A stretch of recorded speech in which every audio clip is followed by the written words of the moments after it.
ಇವತ್ತಿನ 30 ಜಿಲ್ಲೆಯ 30 ಸುದ್ದಿಗಳನ್ನು ಒಂದೊಂದಾಗಿ ನೋಡ್ತಾ ಹೋಗೋಣ. ದಾವಣಗೆರೆ ದಕ್ಷಿಣದಲ್ಲಿ ಕಾಂಗ್ರೆಸ್ ಅಭ್ಯರ್ಥಿ ಸಮರ್ಥ ಶಾಮನೂರು ಪರ ಸಚಿವ ಜಮೀರ್ ಅಹಮದ್ ಅಬ್ಬರದ ಪ್ರಚಾರ ನಡೆಸ್ತಾ ಇದ್ದಾರೆ. ಸಚಿವ ಎಸ್ ಮಲ್ಲಿಕಾರ್ಜುನ್ ಅವರ ನಿವಾಸಕ್ಕೆ ಭೇಟಿ ನೀಡಿದ ಜಮೀರ್ಗೆ ಕಾರ್ಯಕರ್ತರು ಅದ್ಧೂರಿ ಸ್ವಾಗತ ಕೋರಿದ್ದಾರೆ. ಈ ವೇಳೆ ದಾವಣಗೆರೆಯಲ್ಲಿ ಮಾತನಾಡಿದ ಅವರು, ನನಗೆ ಯಾವ ರೀತಿಯ ಮುನಿಸೂ ಇಲ್ಲ. ಅಲ್ಪಸಂಖ್ಯಾತ ಪಕ್ಷೇತರ ಅಭ್ಯರ್ಥಿಗಳನ್ನು ವಾಪಸ್ ಕರೆಸುವ ಯತ್ನ ಮಾಡ್ತೇನೆ. ಅಲ್ಪಸಂಖ್ಯಾತರಿಗೆ ಟಿಕೆಟ್ ಸಿಕ್ಕಿಲ್ಲ ಅಂತ ಅಸಮಾಧಾನ ಇದೆ, ಅದನ್ನೆಲ್ಲ ನಾವು ಸರಿಪಡಿಸ್ತೀವಿ. ನಾನು ಸಚಿವ ಮಲ್ಲಿಕಾರ್ಜುನ್ ಇಬ್ರು ಕೂಡ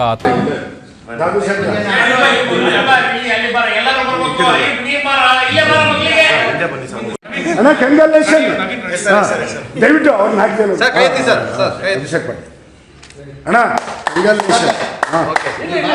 ಜಮೀರ್ ಅಹಮದ್ ಖಾನ್ 5ನೇ ತಾರೀಕಿಗೆ ದಾವಣಗೆರೆಗೆ ಪ್ರಚಾರಕ್ಕೆ ಬರ್ತಾರಂತ 2-3 ಕಡೆ ಮಾನ್ಯ ಮುಖ್ಯಮಂತ್ರಿಗಳು ಹೇಳಿದ್ರು. ನಾನು ಕೇರಳದಲ್ಲಿದ್ದೆ. 26ನೇ ತಾರೀಕಿಂದ ಇಟ್ಕೊಂಡು 10 ದಿನ ಕಾಲ ನಾನು ಕೇರಳದಲ್ಲಿದ್ದೆ. ನಮ್ಮ ಕಾಂಗ್ರೆಸ್ ಪಕ್ಷದಿಂದ ಸ್ಟಾರ್ ಕ್ಯಾಂಪೇನರ್ ಆಗಿ ನನಗೆ 10 ಡಿಸ್ಟ್ರಿಕ್ಟ್ ಇನ್ಚಾರ್ಜ್ ಕೊಟ್ಟಿದ್ರು. 10 ಡಿಸ್ಟ್ರಿಕ್ಟ್ ಇನ್ಚಾರ್ಜ್ ಕೊಟ್ಟಿದ್ರು. ಆ ಹಿನ್ನೆಲೆಯಲ್ಲಿ ನಾನು ಕೇರಳದಲ್ಲಿದ್ದೆ.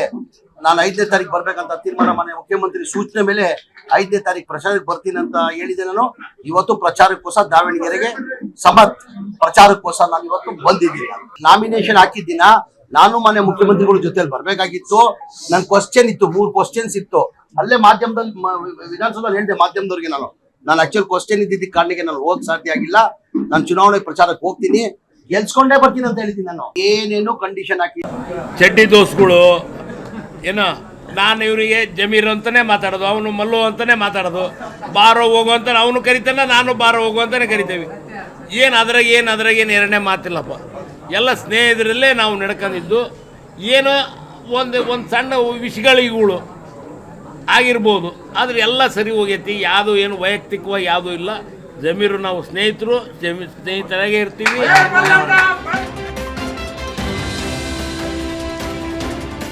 ದಾವಣಗೆರೆ ದಕ್ಷಿಣ ಕ್ಷೇತ್ರದ ಕಾಂಗ್ರೆಸ್ ಅಭ್ಯರ್ಥಿ ಸಮರ್ಥ ಶಾಮನೂರು ಭರ್ಜರಿ ಮತಯಾಚನೆ ಮಾಡಿದ್ದಾರೆ. ಇಂದು ಸಂಕಷ್ಟ ಇರುವಂತಹ ಹಿನ್ನೆಲೆ ಗಣಪತಿ ದೇವರ ದರ್ಶನ ಪಡೆದು ದಕ್ಷಿಣ ಕ್ಷೇತ್ರದ ಹನುಮಂತಪುರ ಮತ್ತು ಹೊಳೆ ಬೆಳವನೂರು ಗ್ರಾಮಗಳ ಮನೆಗೆ ತೆರಳಿ ಪ್ರಚಾರ ಮಾಡಿದ್ದಾರೆ. ನಾನು ನಿಮ್ಮ ಮನೆ ಮಗ, ಈ ಬಾರಿ ನನ್ನನ್ನು ಗೆಲ್ಲಿಸಿ ನಿಮ್ಮ ಸೇವೆ ಮಾಡುವ ಅವಕಾಶ ಮಾಡಿಕೊಡಿ ಅಂತ ಕೈ ಅಭ್ಯರ್ಥಿ ಶಾಮನೂರು ಮನವಿ ಮಾಡಿಕೊಂಡಿದ್ದಾರೆ.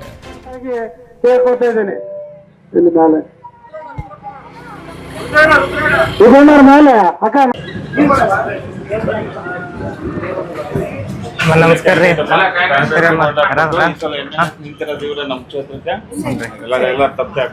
ನೆನ್ನೆ ಗುರುಗಳು ಸಿಕ್ಕಿದ್ರು, ಸಿಂಗೇರಿ ಸೋಮರು ಚೆನ್ನಾಗಾಯ್ತು. ಅವ್ರ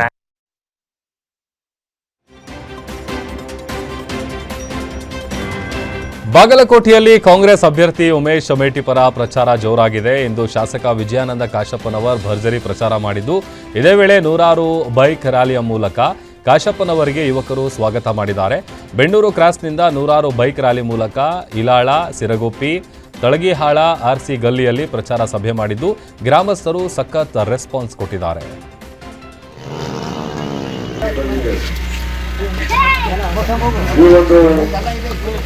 ಪ್ರಚಾರ ಸಭೆಯಲ್ಲಿ ಉಪಸ್ಥಿತರಿರುವಂತಹ ಚುನಾವಣೆಯ ಪ್ರಚಾರಾರ್ಥವಾಗಿ ಮತಯಾಚನೆಗಾಗಿ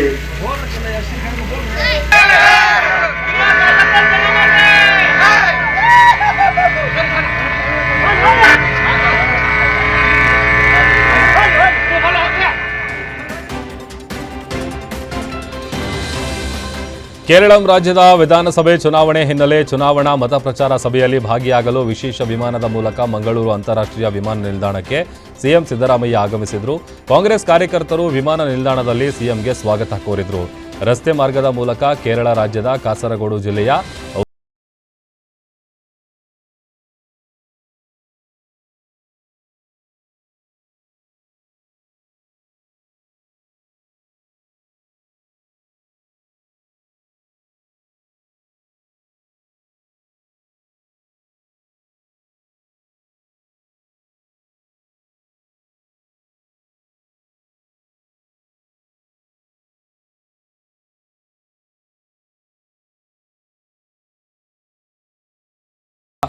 ಮುಫೀಸ್ ಮಿಯಾನ್ ನವರ್ ಎಂಬಾತನ ಮೇಲೆ ಯುವತಿಯೊಬ್ಬಳು ಆರೋಪ ಮಾಡಿದ್ದಾರೆ. ಮುಫೀಸ್ ಎಂಬಾತ ಪ್ರೀತಿಸುವ ನಾಟಕವಾಡಿ ಯುವತಿ ಮೇಲೆ ಲೈಂಗಿಕ ದೌರ್ಜನ್ಯ ಎಸಗಿರುವ ಆರೋಪ ಕೇಳಿಬಂದಿದೆ. ಲವ್ ಮಾಡಿದ ಬಳಿಕ ಧಾರವಾಡದಲ್ಲಿ ರಿಜಿಸ್ಟರ್ ಮದುವೆ ಆಗಲು ತಯಾರಿ ನಡೆಸಿದ್ದು, ವಿಷಯ ತಿಳಿದು ಯುವತಿ ಕುಟುಂಬಸ್ಥರು ಮದುವೆ ನಿಲ್ಲಿಸಿದ್ರು. ಇದಾದ ಬಳಿಕ ಪುನಃ ಯುವತಿಗೆ ಬ್ಲಾಕ್ ಮೇಲ್ ಮಾಡಿದ್ದು, ಖಾಸಗಿ ವಿಡಿಯೋ ವೈರಲ್ ಮಾಡೋದಾಗಿ ಹೇಳಿ ಮನೆಗೆ ನುಗ್ಗಿ ಮತ್ತೆ ರೇಪ್ ಮಾಡಿದ್ದಾನೆ ಅಂತ ಸಂತ್ರಸ್ತೆ ಆರೋಪಿಸಿದ್ದಾಳೆ. ಸದ್ಯ ಕೇಶವಾಪುರ ಠಾಣೆಯಲ್ಲಿ ಕೇಸ್ ದಾಖಲಾಗಿದ್ದು ಆರೋಪಿಯನ್ನ ಬಂಧಿಸಲಾಗಿದೆ. ಅದಾದಮೇಲೆ ನಮ್ಮ ಪೇರೆಂಟ್ಸ್ ನನಗೆ ರಿಯಲೈಸ್ ಮಾಡಿದ್ರು, ಅವ್ನ ಕಾಸ್ಟ್ ಬೇರೆ ನನ್ನ ಕಾಸ್ಟ್ ಬೇರೆ, ಆಮೇಲೆ ಕಲ್ಚರ್ ಬೇರೆ, ಡಿಫ್ರೆನ್ಸಸ್ ಭಾಳ ಐತಿ. ಆಮೇಲೆ ನಾನು ಸ್ಟಡಿ ಮಾಡಿದೆ, ಅವ್ರ ಕಾಸ್ಟ್ ಹೆಂಗೈತಿ ಹೆಂಗಿಲ್ಲ ಅಂತಂದು ಸ್ಟಡಿ ಮಾಡಿದೆ. ಆಮೇಲೆ ರಿಲೇಷನ್ಶಿಪ್ ಒಳಗೆ ಪ್ರಾಬ್ಲಮ್ಸ್ ಸ್ಟಾರ್ಟ್ ಆಯ್ತು. ಹಾಗಾಗಿ ನಾನು ಬ್ರೇಕಪ್ ಮಾಡಿದೆ. ಬ್ರೇಕಪ್ ಆದ ನಂತರ ನಾನು ಕ್ಯಾನ್ಸಲೇಷನ್ಗೂ ಇದನ್ನು ಮಾಡಿದಾದ್ಮೇಲೆ ನಂದು ರಿಲೇಷನ್ಶಿಪ್ ಒಳಗೆ ಫೋಟೋಸ್ ವಿಡಿಯೋಸ್ ಅದಾವ, ಆಮೇಲೆ ನೇಕೆಡ್ಸು ಅದಾವ, ಆಮೇಲೆ ಒಂದು ಎರಡು ಫೋನ್ಸ್ ಅದಾವ, laptops, pen drive, memory card, ಆಮೇಲೆ ಕಂಪ್ಯೂಟರ್ ಐತಿ. ಆಮೇಲೆ ಅವ್ರು ಯಾರ್ಯಾರು ಫ್ರೆಂಡ್ಸಿಗೆ ಲೀಕ್ ಮಾಡ್ಯಾನ ಅದು ನನಗೆ ಗೊತ್ತಿಲ್ಲ, ಆದ್ರೆ ನನಗೆ ಬೇಕು ಯಾರ್ಯಾರು ಫೋನ್ಸ್ ಒಂದು ಫ್ಯಾಮಿಲಿ ಮೆಂಬರ್. ಹುಬ್ಬಳ್ಳಿಯ ಜಿಮ್ನಲ್ಲಿ ಲವ್ ಜಿಹಾದ್ ಆರೋಪ ಕೇಸ್ನಲ್ಲಿ ಮತ್ತೊಂದು ವಿಡಿಯೋ ರಿಲೀಸ್ ಆಗಿದೆ. ಸಮೀರ್ನ ಮನೆಯಿಂದ ಹೊರಗೆ ಕರೆತಂದು ಗೂಸಾ ಕೊಟ್ಟಿರೋ ವಿಡಿಯೋ ವೈರಲ್ ಆಗ್ತಾ ಇದ್ದು, ಮಾತನಾಡುತ್ತಲೇ ಹಿಂದೂ ಕಾರ್ಯಕರ್ತರು ಸಮೀರ್ ಮೇಲೆ ಅಟ್ಯಾಕ್ ಮಾಡಿದ್ದಾರೆ. ಈ ವೇಳೆ ಸಮೀರ್ ಗಂಭೀರವಾಗಿ ಗಾಯಗೊಂಡಿದ್ದು ಆಸ್ಪತ್ರೆಯಲ್ಲಿ ಚಿಕಿತ್ಸೆ ಪಡಿತಾ ಇದ್ರು. ಸದ್ಯ ಸಮೀರ್ರನ್ನ ಪೊಲೀಸರು ವಶಕ್ಕೆ ಪಡೆದು ವಿಚಾರಣೆ ನಡೆಸ್ತಾ ಇದ್ದಾರೆ.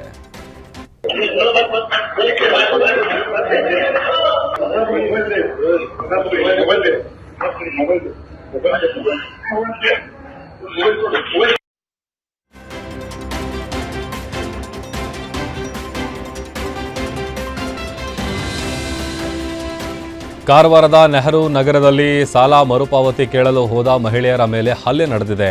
ಯಲ್ಲಾಪುರ ಮೂಲದ ಮಹಿಳೆಯರ ಮೇಲೆ 4 ರಿಂದ 5 ಯುವಕರು ಹಲ್ಲೆ ನಡೆಸಿದ್ದಾರೆ. 3,80,000 ರೂಪಾಯಿ ಸಾಲ ವಿವಾದಕ್ಕೆ ತೀವ್ರ ಗಲಾಟೆ ನಡೆದಿದ್ದು, ಸಾಲ ವಾಪಸ್ ಕೇಳಿದ್ದಕ್ಕೆ ಅವಾಚ್ಯ ಪದಗಳಿಂದ ನಿಂದಿಸಿ ಎದೆ ಭಾಗಕ್ಕೆ ಹೊಡೆದು ಬಟ್ಟೆ ಹರಿದಿದ್ದಾರೆ ಅಂತ ಆರೋಪಿಸಲಾಗಿದೆ. ಇನ್ನು ಘಟನೆ ಸಂಬಂಧ ಶಿರಸಿ ಹೊಸ ಮಾರುಕಟ್ಟೆ ಠಾಣೆಯಲ್ಲಿ ಪ್ರಕರಣ ಕೂಡ ದಾಖಲಾಗಿದೆ.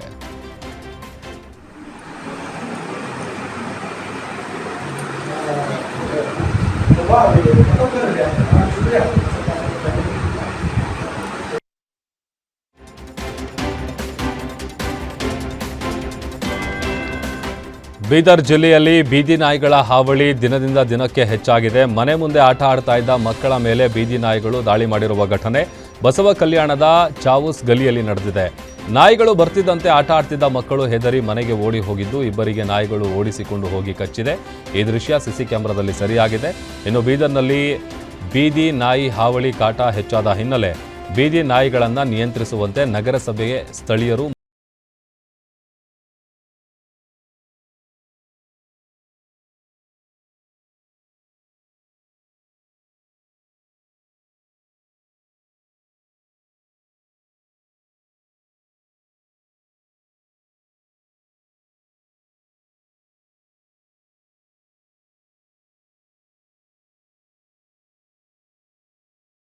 ಆಗ್ತಾ ಇದ್ದ ಟೊಮ್ಯಾಟೊ ಬೆಲೆಯಲ್ಲಿ ಭಾರೀ ಕುಸಿತ ಕಂಡಿದ್ದು ರೈತರು ಕಂಗಾಲಾಗಿದ್ದಾರೆ. ಸಿಲಿಂಡರ್ ಅಭಾವದಿಂದ ಹೋಟೆಲ್ನವರು ಕೂಡ ಟೊಮ್ಯಾಟೊವನ್ನು ಕೇಳ್ತಿಲ್ಲ. 1 ಎಕರೆ ಟೊಮ್ಯಾಟೊ ಬೆಳೆಯಲು 2 ಲಕ್ಷ ಖರ್ಚಾಗ್ತಾ ಇತ್ತು. ಚಿನ್ನಾಭರಣ ಅಡವಿಟ್ಟು ಟೊಮ್ಯಾಟೊ ಬೆಳೆದಿದ್ವಿ. ಕಳೆದ ಬಾರಿ ಕ್ವಿಂಟಾಲ್ 800 ರಿಂದ 1,000 ರೂಪಾಯಿ ಇತ್ತು. ಆದರೆ ಈ ಬಾರಿ ಕೇವಲ 100 ರಿಂದ 130 ರೂಪಾಯಿಗೆ ಮಾರಾಟ ಆಗ್ತಾ ಇದೆ. ಇದರಿಂದ ಕೂಲಿ ಹಣ ಕೊಡೋದಕ್ಕೆ ಪರದಾಡುವಂತಾಗಿದೆ ಅಂತ ರೈತರು ತಮ್ಮ ಅಳಲು ತೋಡ್ಕೊಂಡಿದ್ದಾರೆ. ರಾಜ್ಯದ ರೈತರಿಗೆ ಮಧ್ಯಪ್ರಾಚ್ಯ ಯುದ್ಧ ಭಾರೀ ಪೆಟ್ಟು ಕೊಟ್ಟಿದೆ. ವಿಜಯನಗರದಲ್ಲಿ ರೈತರು ಬೆಳೆದಿದ್ದ ಟೊಮ್ಯಾಟೊ ಇದೀಗ ಮೇಕೆಗಳ ಪಾಲಾಗ್ತಾ ಇದೆ. ಸಿಲಿಂಡರ್ ಅಭಾವದಿಂದ ಹೋಟೆಲ್ನವರು ಟೊಮ್ಯಾಟೊ ಖರೀದಿ ಮಾಡ್ತಿಲ್ಲ ಹಾಗೂ ಸಾರ್ವಜನಿಕರು ಮಾರುಕಟ್ಟೆಗೆ ಬರ್ತಾ ಇಲ್ಲ. ಹೀಗಾಗಿ ಟೊಮ್ಯಾಟೊ, ಈರುಳ್ಳಿ, ಬದನೆಕಾಯಿಗಳು ಸೇರಿದಂತೆ ಹಲವು ತರಕಾರಿಗಳನ್ನು ಕುರಿ, ಮೇಕೆಗಳಿಗೆ ಹಾಕುವ ಪರಿಸ್ಥಿತಿ ಎದುರಾಗಿದೆ ಅಂತ ತರಕಾರಿ ಬೆಳೆಗಾರರು ತಮ್ಮ ಅಳಲನ್ನು ತೋಡ್ಕೊಂಡಿದ್ದಾರೆ. ಚಿಕ್ಕಬಳ್ಳಾಪುರದಲ್ಲಿ ಕಮರ್ಷಿಯಲ್ ಗ್ಯಾಸ್ ಕೊರತೆ ಮುಂದುವರೆದಿದ್ದು, ಹೋಟೆಲ್ಗಳಲ್ಲಿ ತರಕಾರಿ ತೆಗೆದುಕೊಳ್ಳದ ಹಿನ್ನೆಲೆ ರೈತರು ಇದೀಗ ಸಂಕಷ್ಟಕ್ಕೆ ಸಿಲುಕಿದ್ದಾರೆ. ರೈತರು ಬೆಳೆದ ತರಕಾರಿಗಳು ಸೇಲ್ ಆಗ್ತಿಲ್ಲ. ಈ ಬಜ್ಜಿ ಮೆಣಸಿನಕಾಯಿ, ಮೂಲಂಗಿ ಸೇರಿದಂತೆ ಹಲವು ತರಕಾರಿಗಳು ಮೋರಿ ಪಾಲಾಗ್ತಾ ಇದೆ. ಫ್ರೀಯಾಗಿ ಕೊಡ್ತೀವಿ ಅಂದರೂ ತಗೊಳ್ಳೋರೇ ಇಲ್ಲ. 1 ಎಕರೆಯಲ್ಲಿ ಮೆಣಸಿನಕಾಯಿ, ಮೂಲಂಗಿ ಬೆಳೆಯಲು 2 ಲಕ್ಷ ಹಣ ಬೇಕು.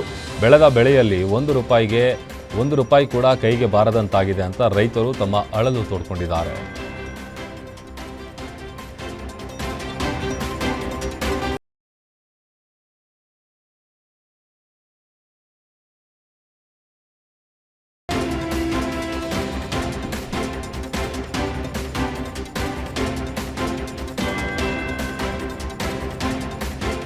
ಮಧ್ಯಪ್ರಾಚ್ಯ ರಾಷ್ಟ್ರಗಳಲ್ಲಿ ಯುದ್ಧದ ಹಿನ್ನೆಲೆ ರಾಜ್ಯಾದ್ಯಂತ ಆಟೋ ಗ್ಯಾಸ್ ಸಮಸ್ಯೆ ಎದುರಾಗಿದೆ. ಈಗಾಗಲೇ ಬಳ್ಳಾರಿಯ 7 ಬಂಕ್ಗಳಲ್ಲಿ ಗ್ಯಾಸ್ ಖಾಲಿಯಾಗಿದ್ದು ಗ್ಯಾಸ್ ಸಿಗದೆ ಆಟೋ ಚಾಲಕರು ಪರದಾಡುವ ಸ್ಥಿತಿ ಎದುರಾಗಿದೆ.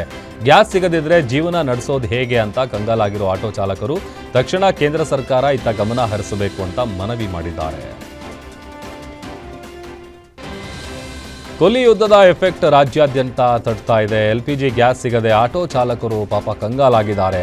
ಚಿಕ್ಕಮಗಳೂರಿನಲ್ಲಿ 7 ದಿನಗಳ ಬಳಿಕ ಬಂಕ್ಗೆ LPG ಗ್ಯಾಸ್ ಬಂದಿದ್ದು ಟ್ಯಾಂಕರ್ ನೋಡಿ ಆಟೋ ಚಾಲಕರು ಮುಗಿಬಿದ್ದಿದ್ದಾರೆ. ಸುಮಾರು 2 ಕಿಲೋಮೀಟರ್ವರೆಗೂ ಕ್ಯೂ ನಿಂತು ಆಟೋಗಳು ಗ್ಯಾಸ್ ತುಂಬಿಸಿಕೊಂಡಿವೆ. ಅದರಲ್ಲೂ ಪೊಲೀಸ್ ಭದ್ರತೆಯಲ್ಲಿ ಬಂಕ್ನವರು ಗ್ಯಾಸ್ ಹಾಕಿದ್ದಾರೆ. ಹಳೆ ವೈಷಮ್ಯಕ್ಕೆ ವ್ಯಕ್ತಿಯೋರ್ವನನ್ನ ಮಾರಕಾಸ್ತ್ರಗಳಿಂದ ಕೊಚ್ಚಿ ಕೊಲೆ ಮಾಡಿರುವ ಘಟನೆ ಬೆಳಗಾವಿ ಜಿಲ್ಲೆ ಹಣ್ಣಿಕೇರಿ ಗ್ರಾಮದಲ್ಲಿ ನಡೆದಿದೆ. ಬೈಲಗೊಂಗಲ ತಾಲೂಕಿನ ಸಿದ್ದೇಶ್ವರ ಜಾತ್ರೆಯ ವೇಳೆ ಮದ್ಯ ಸೇವಿಸಿ ಡ್ಯಾನ್ಸ್ ಮಾಡುತ್ತಾ ಬರುತ್ತಿದ್ದ ಸಂಗನಗೌಡ ಪಾಟೀಲ್ ಎಂಬಾತನ ಮೇಲೆ 16 ಜನರ ಗ್ಯಾಂಗ್ ಅಟ್ಯಾಕ್ ಮಾಡಿದೆ. ಕೊಲೆಗೆ ಸಂಬಂಧಪಟ್ಟಂತೆ ದೇಮಪ್ಪ, ಬಸಲಿಂಗಪ್ಪ ಬಳಗನ್ನವರ, ಮಂಜುನಾಥ ಮಾರುತಿ ಬಳಗನ್ನವರ ಸೇರಿ 8 ಜನರನ್ನು ಬಂಧಿಸಲಾಗಿದೆ.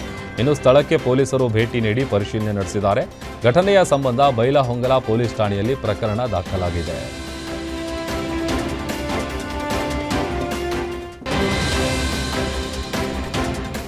ಪಾಟೀಲ್ ಇವ್ರಿಗೊಂದು 50 ವಯಸ್ಸು. ಜಾತ್ರೆ ಮುಂದೆ ಹೋಗ್ತಾ ಇದೆ. ಇವರು ಹಿಂದುಗಡೆಯಿಂದ ಸ್ವಲ್ಪ ಕುಡಿದಿರ್ತಾರೆ. ಒಬ್ಬರ ಮನೆ ಮುಂಚೆ ಈಗ ಆರೋಪಿಗಳು ಯಾರು ಇದೋ ಅವರ ಮನೆ ಮುಂಚೆ ಇವರು ಹೋಗಿ ಸುಮಾರು ಟೈಮ್ ಡಾನ್ಸ್ ಆಡಿಕೊಂಡಿರೋದು ಕಂಡು ಬಂದಿರ್ತದೆ. ಸೊ ಈ 2 ಮನೆಗೆ ಸಂಗನಗೌಡ ಪಾಟೀಲ್ಗೂ ಮತ್ತು ಮುದುಕಪ್ಪ ಅಂದರೆ ಇನ್ನೊಬ್ಬರು ಅವ್ರ ಮನೆ ಮುಂಚೆ ಇದು ಘಟನೆ ಆಗಿದೆ. ಈ ಮುದುಕಪ್ಪಕ್ಕೂ ಸಂಗನಗೌಡ ಪಾಟೀಲ್ಗೂ ಪೊಲಿಟಿಕಲ್ ರೈವಲರಿ ಸ್ವಲ್ಪ ಇದೆ. ಸಂಗನಗೌಡ ಪಾಟೀಲ್ ಅವರ ಸಹೋದರರು ಒಬ್ಬರು ಎಕ್ಸ್ ಚೇರ್ಮನ್ ಆಗಿರ್ತಾರೆ. ಈಗ ಮುದುಕಪ್ಪ ಅವನ ಹೆಂಡತಿ ಕೂಡ ಪಂಚಾಯತ್ ಪ್ರೆಸಿಡೆಂಟ್ ಆಗಿರ್ತಾರೆ. ಅದು ಅಲ್ಲದೆ ಮತ್ತು ಹುಡುಗ ಹುಡುಗಿ ವಿಚಾರದಲ್ಲಿ ಈ ಫ್ಯಾಮಿಲಿಯವರ ಆ ಫ್ಯಾಮಿಲಿಗೆ ಒಂದು ಸಂಬಂಧ ಇತ್ತು. ಅದು 2 ಮದುವೆ ಆಗಿಲ್ಲ. ಆ ವೈಮನ್ಸು ಕೂಡ ಈ 2 ಫ್ಯಾಮಿಲಿ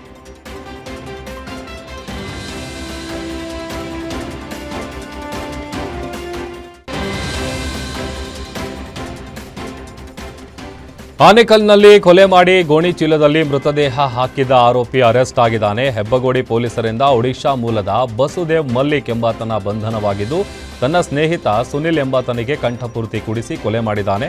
ಕೊಲೆ ಮಾಡಿ ಬೇರೆ ಕಡೆ ಎಸೆಯಲು ಗೋಣಿ ಚೀಲದಲ್ಲಿ ತುಂಬಿದ್ದ ಮಲ್ಲಿಕ್ ಸಾರ್ವಜನಿಕರ ಓಡಾಟ ಇದ್ದಿದ್ದರಿಂದ ಸಾಗಿಸೋದಕ್ಕೆ ಆಗಿರಲಿಲ್ಲ. ಅದರಿಂದ ಕೊನೆಗೆ ವಾಸವಿದ್ದ ಮನೆ ಸಮೀಪದ ಪೊದೆಯಲ್ಲಿ ಅದನ್ನು ಎಸೆದು ಪರಾರಿಯಾಗಿದ್ದ. ಪೊಲೀಸರ ತನಿಖೆಯ ವೇಳೆ ಮೃತ ಸುನಿಲ್ ಕುಡಿದು ಪತ್ನಿಗೆ ಅವಾಚ್ಯ ಶಬ್ದಗಳಿಂದ ನಿಂದಿಸ್ತಾ ಇದ್ದ. ಆದ್ದರಿಂದ ಆಕೆಯ ಸಿಂಪತಿಯನ್ನು ಗಿಟ್ಟಿಸಿಕೊಳ್ಳೋದಕ್ಕೆ ಈತ ಕೊಲೆ ಮಾಡಿದ್ದಾನೆ ಅಂತೇಳಿ ಗೊತ್ತಾಗಿದೆ.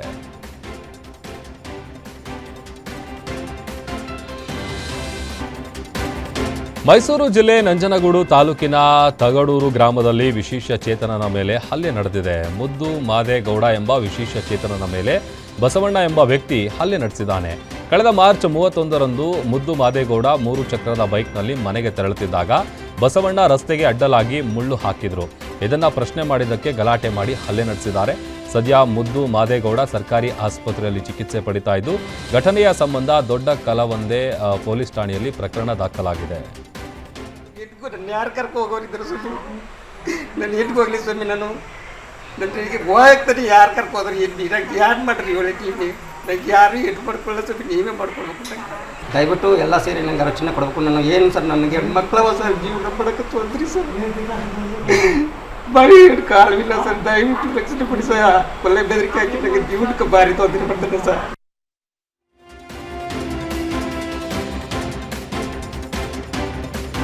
SSLC ಪರೀಕ್ಷೆ ರಿಸಲ್ಟ್ಗೂ ಮೊದಲೇ ಬಾಲಕಿ ಆತ್ಮಹತ್ಯೆ ಮಾಡಿಕೊಂಡಿರುವ ಘಟನೆ ಬೆಂಗಳೂರಿನ ತೋಟದ ಗುಡ್ಡದ ಹಳ್ಳಿಯಲ್ಲಿ ನಡೆದಿದೆ. SSLC ಪರೀಕ್ಷೆಯಲ್ಲಿ ಫೇಲ್ ಆಗುವ ಭಯದಲ್ಲಿ 16 ವರ್ಷದ ಅನು ಎಂಬ ವಿದ್ಯಾರ್ಥಿನಿ ನೇಣು ಬಿಗಿದುಕೊಂಡು ಸೂಸೈಡ್ ಮಾಡಿಕೊಂಡಿದ್ದಾಳೆ.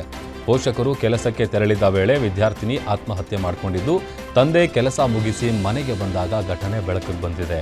ಘಟನೆಗೆ ಸಂಬಂಧಪಟ್ಟಂತೆ ಮಾದನಾಯಕನಹಳ್ಳಿ ಪೊಲೀಸ್ ಠಾಣೆಯಲ್ಲಿ ಪ್ರಕರಣ ದಾಖಲಾಗಿದೆ. ದೊಡ್ಡಬಳ್ಳಾಪುರ ತಾಲೂಕಿನ ನಾಗದೇನಹಳ್ಳಿಯಲ್ಲಿ ಬಾಡಿಗೆ ಮನೆಯಲ್ಲಿ ವಾಸವಿದ್ದ ಆಂಧ್ರ ಮೂಲದ ಇಂಜಿನಿಯರಿಂಗ್ ವಿದ್ಯಾರ್ಥಿಗಳ ಲ್ಯಾಪ್ಟಾಪ್ಗಳು ಕಳ್ಳತನ ಆಗಿದೆ. ಒಂದೇ ತಿಂಗಳಲ್ಲಿ ಲಕ್ಷಾಂತರ ರೂಪಾಯಿ ಮೌಲ್ಯದ 3 ಲ್ಯಾಪ್ಟಾಪ್ಗಳು ಕಳ್ಳತನ ಆಗಿದೆ. ಲ್ಯಾಪ್ಟಾಪ್ ಕಳ್ಳತನ ಮಾಡಿಕೊಂಡು ಹೊರ ಹೋಗುವ ದೃಶ್ಯ CCTVಯ ದೃಶ್ಯಗಳಲ್ಲಿ ಸೆರೆಯಾಗಿದೆ. ಲ್ಯಾಪ್ಟಾಪ್ ಕಳೆದಿರುವುದರಿಂದ ವೃತ್ತಿಪರ ಪ್ರಾಜೆಕ್ಟನ್ನು ತಯಾರು ಮಾಡೋದಕ್ಕೆ ಮುಂದಾಗಿದ್ದ ವಿದ್ಯಾರ್ಥಿಗಳಿಗೆ ಇದೀಗ ಸಂಕಷ್ಟಕ್ಕೆ ಸಿಲುಕಿದ್ದಾರೆ. ಘಟನೆಯು ದೊಡ್ಡಬಳ್ಳಾಪುರ ಗ್ರಾಮಾಂತರ ಪೊಲೀಸ್ ಠಾಣಾ ವ್ಯಾಪ್ತಿಯಲ್ಲಿ ನಡೆದಿದೆ.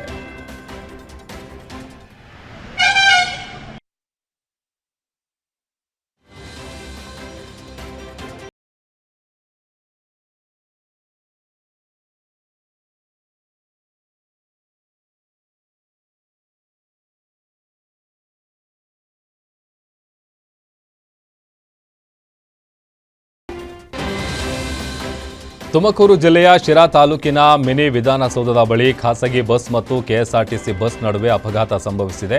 ಅಪಘಾತದಲ್ಲಿ ಹಾವೇರಿ ಮೂಲದ ಪ್ರವೀಣ್, ಕೃಷ್ಣಪ್ಪ ಮತ್ತು ಗದಗ ಮೂಲದ ಸಂಗೀತ ಇಬ್ಬರು ಮೃತಪಟ್ಟಿದ್ದು 35 ಮಂದಿಗೆ ಸಣ್ಣಪುಟ್ಟ ಗಾಯಗಳಾಗಿದೆ. ಹೆದ್ದಾರಿಯ 3ನೇ ಲೇನ್ನಿಂದ 2ನೇ ಲೇನ್ಗೆ ಬಂದ ಖಾಸಗಿ ಬಸ್ಗೆ ಹಿಂಬದಿ ಬರ್ತಿದ್ದ ಕೆಎಸ್ಆರ್ಟಿಸಿ ಬಸ್ಗೆ ಡಿಕ್ಕಿ ಹೊಡೆದಿದೆ. ಈ ಅಪಘಾತಕ್ಕೆ ಸಂಬಂಧಪಟ್ಟಂತೆ ಪ್ರತ್ಯೇಕ 2 ಎಫ್ಐಆರ್ಗಳನ್ನು ದಾಖಲಿಸಲಾಗಿದ್ದು, ಖಾಸಗಿ ಬಸ್ ಮತ್ತು ಕೆಎಸ್ಆರ್ಟಿಸಿ ಬಸ್ ವಿರುದ್ಧ ಬೇಜವಾಬ್ದಾರಿ ಚಾಲನೆ ಎಂದು ಪರಿಗಣಿಸಿ ಪ್ರಕರಣ ದಾಖಲಾಗಿದೆ.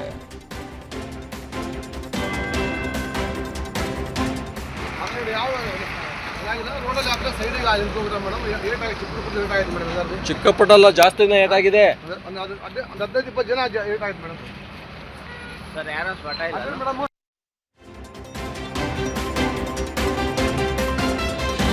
ಅಕ್ರಮ ಮದ್ಯ ಮಾರಾಟದ ವಿರುದ್ಧ ಮಂಡ್ಯದ ಮೂಡನಹಳ್ಳಿ ಗ್ರಾಮಸ್ಥರು ರೊಚ್ಚಿಗೆದ್ದಿದ್ದಾರೆ. ಗ್ರಾಮದ ಕೆಲ ಅಂಗಡಿಗಳು ಅನಧಿಕೃತ ಸ್ಥಳಗಳಲ್ಲಿ ಅಕ್ರಮ ಮದ್ಯ ಮಾರಾಟ ಮಾಡ್ತಾ ಇರೋದನ್ನು ವಿರೋಧಿಸಿ ಮಕ್ಕಳು ಹಾಗೂ ಮಹಿಳೆಯರು ಬೀದಿಯಲ್ಲಿ ಡಂಗೂರ ಸಾರಿ ಪ್ರತಿಭಟನೆ ಮಾಡಿದ್ದಾರೆ.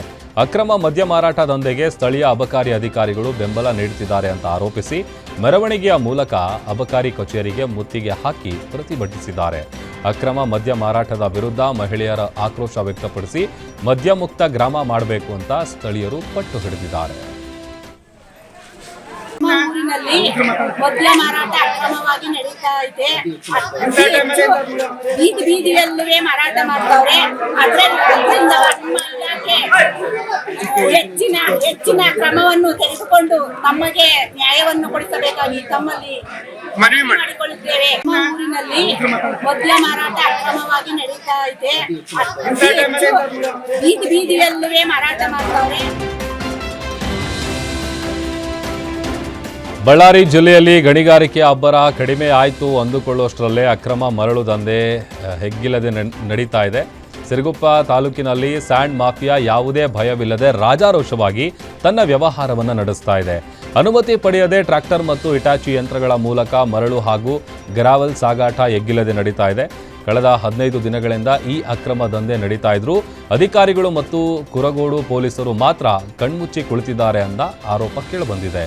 ಇನ್ನು ಅಕ್ರಮ ದಂಧೆಯ ವಿರುದ್ಧ ಸಾಮಾಜಿಕ ಹೋರಾಟಗಾರ ಊಳೂರು ಸಿದ್ದೇಶ್ ತೀವ್ರ ಆಕ್ರೋಶ ವ್ಯಕ್ತಪಡಿಸಿದ್ದು, ಹಗಲು ರಾತ್ರಿ ಎನ್ನದೆ ನೈಸರ್ಗಿಕ ಸಂಪತ್ತನ್ನು ಲೂಟಿ ಮಾಡ್ತಿರುವವರ ವಿರುದ್ಧ ಕೂಡಲೇ ಕಠಿಣ ಕಾನೂನು ಕ್ರಮ ಕೈಗೊಳ್ಳಬೇಕು ಅಂತ ಆಗ್ರಹಿಸಿದ್ದಾರೆ.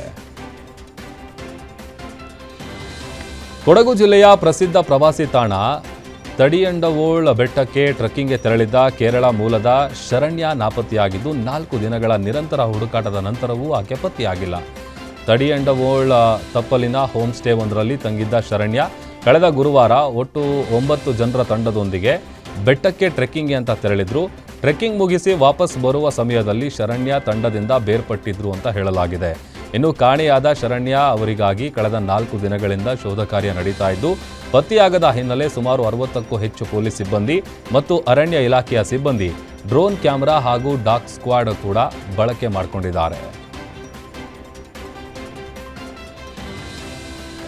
ಯುವಕನಿಗೆ ಚಾಕು ಇರಿದು ಬರ್ಬರ ಹತ್ಯೆ ಮಾಡಿರುವ ಘಟನೆ ನೆಲಮಂಗಲ ತಾಲೂಕಿನ ರಾಯರಪಾಳ್ಯದಲ್ಲಿ ನಡೆದಿದೆ. 23 ವರ್ಷದ ಅಪರಿಚಿತ ಯುವಕನಿಗೆ ಎಲ್ಲೆಂದರಲ್ಲಿ ಹತ್ಯೆಗೈದು ಆರೋಪಿಗಳು ಪರಾರಿಯಾಗಿದ್ದಾರೆ. ಘಟನೆಯ ಸಂಬಂಧ ದಾಬಸ್ಪೇಟೆ ಪೊಲೀಸ್ ಠಾಣೆಯಲ್ಲಿ ಪ್ರಕರಣ ದಾಖಲಿಸಿಕೊಂಡು ಆರೋಪಿಗಳಿಗಾಗಿ ಪೊಲೀಸರು ಬಲೆ ಬೀಸಿದ್ದಾರೆ. ಕಾರು ಲಾರಿ ನಡುವೆ ಭೀಕರ ಅಪಘಾತ ಸಂಭವಿಸಿ ಇಬ್ಬರು ಸ್ಥಳದಲ್ಲೇ ಮೃತಪಟ್ಟಿರುವ ಘಟನೆ ಚಿತ್ರದುರ್ಗ ಜಿಲ್ಲೆಯ ರಾಜಾಪುರ ಬಳಿ ನಡೆದಿದೆ. ಬೆಂಗಳೂರು ಕಡೆಯಿಂದ ಬಳ್ಳಾರಿ ಕಡೆ ಹೋಗ್ತಿದ್ದ ವೇಳೆ ಅಪಘಾತ ಸಂಭವಿಸಿದ್ದು ರವಿಚಂದ್ರ ಹಾಗೂ ಸಂತೋಷ್ ಇಬ್ಬರು ಮೃತಪಟ್ಟಿದ್ದಾರೆ. ಇನ್ನು ಸ್ಥಳಕ್ಕೆ ರಾಂಪುರ ಪಿಎಸ್ಐ ಬಾಹುಬಲಿ ಭೇಟಿ ನೀಡಿ ಪರಿಶೀಲನೆ ನಡೆಸಿದ್ದಾರೆ. ಘಟನೆಯು ರಾಂಪುರ ಪೊಲೀಸ್ ಠಾಣಾ ವ್ಯಾಪ್ತಿಯಲ್ಲಿ ನಡೆದಿದೆ. ಮೈಸೂರಿನಲ್ಲಿ ಇಸ್ಪೀಟ್ ಅಡ್ಡೆ ಮೇಲೆ ಪೊಲೀಸರು ದಾಳಿ ನಡೆಸಿದ್ದು 2 ಲಕ್ಷ ಹಣವನ್ನು ವಶಕ್ಕೆ ಪಡೆದಿದ್ದಾರೆ. ಖಚಿತ ಮಾಹಿತಿ ಮೇರೆಗೆ ಟಿ ನರಸೀಪುರ ತಾಲೂಕಿನ ವಾಟಾಳು ಗ್ರಾಮದಲ್ಲಿ ಇಸ್ಪೀಟ್ ಅಡ್ಡೆ ಮೇಲೆ ದಾಳಿ ನಡೆಸಲಾಗಿದೆ. ಜೂಜಾಟದಲ್ಲಿ ಭಾಗಿಯಾಗಿದ್ದ 5ರನ್ನ ವಶಕ್ಕೆ ಪಡೆದು ತನಿಖೆ ಮುಂದುವರೆಸಿದ್ದಾರೆ. ಈ ಸಂಬಂಧ ಟಿ ನರಸೀಪುರ ಪೊಲೀಸ್ ಠಾಣೆಯಲ್ಲಿ ಪ್ರಕರಣ ಕೂಡ ದಾಖಲಾಗಿದೆ.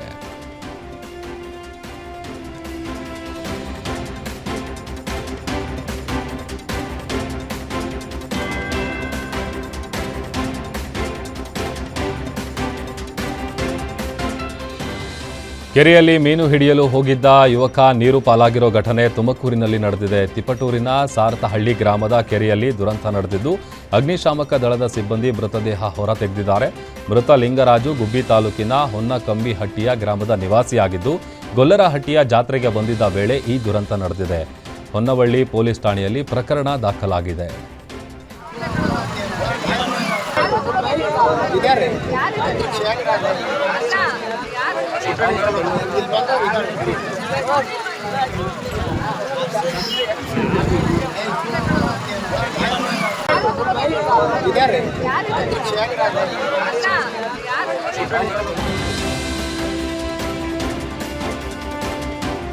ಈಜಲು ಹೋಗಿದ್ದ 2 ವಿದ್ಯಾರ್ಥಿಗಳು ನೀರು ಪಾಲಾಗಿರುವ ಘಟನೆ ಕಲಬುರಗಿ ಜಿಲ್ಲೆಯ ಮಣ್ಣೂರು ಗ್ರಾಮದಲ್ಲಿ ನಡೆದಿದೆ.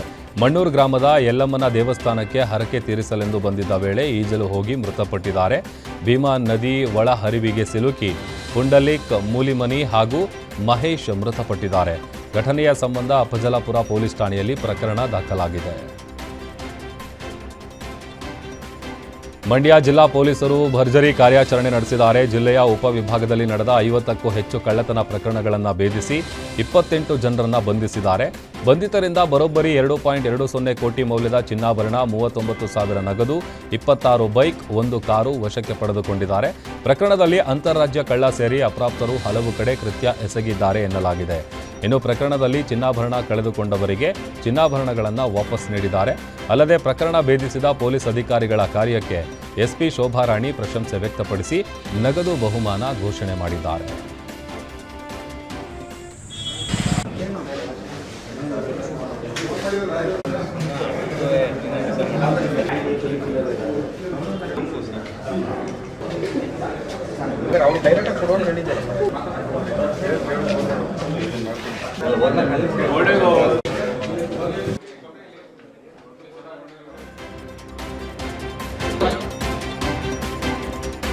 ಧಾರವಾಡದಲ್ಲಿ ಖಾಲಿ ಹುದ್ದೆ ಭರ್ತಿಗೆ ಆಗ್ರಹಿಸಿ ಉದ್ಯೋಗಾಕಾಂಕ್ಷಿಗಳು ಹೋರಾಟಕ್ಕೆ ಸಿದ್ಧತೆ ಮಾಡಿಕೊಂಡಿದ್ದಾರೆ. ಕೆಪಿಎಸ್ಸಿಯಲ್ಲಿ ನಡೀತಾ ಇರುವ ಅಕ್ರಮ ಚಟುವಟಿಕೆಗಳನ್ನು ಸಿಬಿಐಗೆ ವಹಿಸುವಂತೆ ಆಗ್ರಹಿಸಿ ಕರ್ನಾಟಕ ರಾಜ್ಯ ವಿದ್ಯಾರ್ಥಿ ಅಸೋಸಿಯೇಷನ್ನಿಂದ ಹೋರಾಟಕ್ಕೆ ಪ್ಲಾನ್ ಮಾಡಿದ್ದಾರೆ.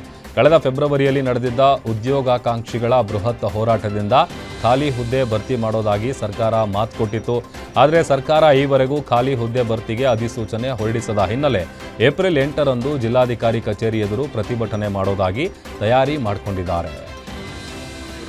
ಪ್ರಾಮಾಣಿಕ ಇದು ಅವರು ಏನು ಪ್ರಣಾಳಿಕೆಯಲ್ಲಿ ಹೇಳಿದ್ರು. ಈಗ ಸರ್ಕಾರಕ್ಕೆ ನಾವು ಫೆಬ್ರವರಿ 24ನೇ ತಾರೀಕು ಹೋರಾಟ ಮಾಡ್ತೇವೆ. 56,432 ಹುದ್ದೆಗಳನ್ನ 1 ತಿಂಗಳಲ್ಲಿ ನಾವು ನೇಮಕಾತಿ ಪ್ರಕ್ರಿಯೆ ಪ್ರಾರಂಭ ಮಾಡ್ತೀನಿ ಅಂತ ಹೇಳಿದ್ರು. ಸುಮಾರು 1 ತಿಂಗಳಾಗಿ ಸುಮಾರು ಒಂದು 15 ದಿನ ಆಗ್ತಾ ಇದೆ ಸರ್. ಇವತ್ತು ಸ್ಟೂಡೆಂಟ್ಸ್ಗೆ ಎವ್ರಿ ಡೇ ಇಂಪಾರ್ಟೆಂಟ್ ಇದೆ. ಎವ್ರಿ ಡೇ ಇವತ್ತು ಏಜ್ ಕ್ರಾಸ್ ಆಗ್ತಾ ಇದೆ. ಇವತ್ತು ಏಜ್ ರಿಲ್ಯಾಕ್ಸೇಷನ್ ಕೊಟ್ಟರು ಕೂಡ ಮತ್ತು ಎಷ್ಟೋ ಜನ ಸಿಗ್ತಾ ಇಲ್ಲ. ಏಜ್ ಲಿಮಿಟ್ ಕ್ರಾಸ್ ಆಗ್ತಾ ಇದೆ. ಮತ್ತು ಈ ಒಂದು ರಿಯಲ್ ಪ್ರಾಬ್ಲಮ್ಸ್ ಏನಂತಂದರೆ ಅವ್ರಿಗೆ ಒಂದು ಟೈಮ್ ಊಟ ಮಾಡೋದಕ್ಕೂ ಕಷ್ಟ ಆಗ್ತಾ ಇದೆ. ಅದನ್ನೆಲ್ಲ ಸರ್ಕಾರ ಅರ್ಥ ಮಾಡ್ಕೊಬೇಕು. ಈ ಸರಿ ಮಾತ್ರ ಸರ್ ಸರ್ಕಾರ ಯಾವುದೇ ಆನೇಕಲ್ನಲ್ಲಿ ಶ್ರೀ ಧರ್ಮರಾಯ ಸ್ವಾಮಿ ಹಾಗೂ ದ್ರೌಪದಿ ದೇವಿ ಒಣಕರಗ ಮಹೋತ್ಸವ ಅತ್ಯಂತ ಸಡಗರ ಮತ್ತು ಭಕ್ತಿಯಿಂದ ನೆರವೇರಿತು.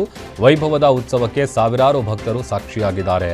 ಡಮರುಗದ ನಾದ, ಗೆಜ್ಜೆ ಸಪ್ಪಳ ಹಾಗೂ ನಾದಸ್ವರದ ಮಧುರ ಧ್ವನಿಗೆ ಪೂಜಾರಿ ರಮೇಶ್ ಹೆಜ್ಜೆ ಹಾಕುತ್ತಾ ಕರಗ ಹೊತ್ತು ಸಾಗಿದ್ರು. ಈ ವೇಳೆ ದೇವಸ್ಥಾನದಿಂದ ಕರಗ ಹೊರಬರ್ತಿದ್ದಂತೆ ಭಕ್ತರ ಜಯಘೋಷ ಮುಗಿಲು ಮುಟ್ಟಿದೆ. ಇನ್ನು ಕರಗ ಸಾಗುವ ಹಾದಿಯುದ್ದಕ್ಕೂ ಭಕ್ತರು ಆರತಿ ಬೆಳಗಿ ಹೂವಿನ ಮಳೆಗೈಯುವ ಮೂಲಕ ಭಕ್ತಿ ಸಮರ್ಪಿಸಿ ಕರಗವನ್ನ ಕಣ್ತುಂಬಿಕೊಂಡಿದ್ದಾರೆ.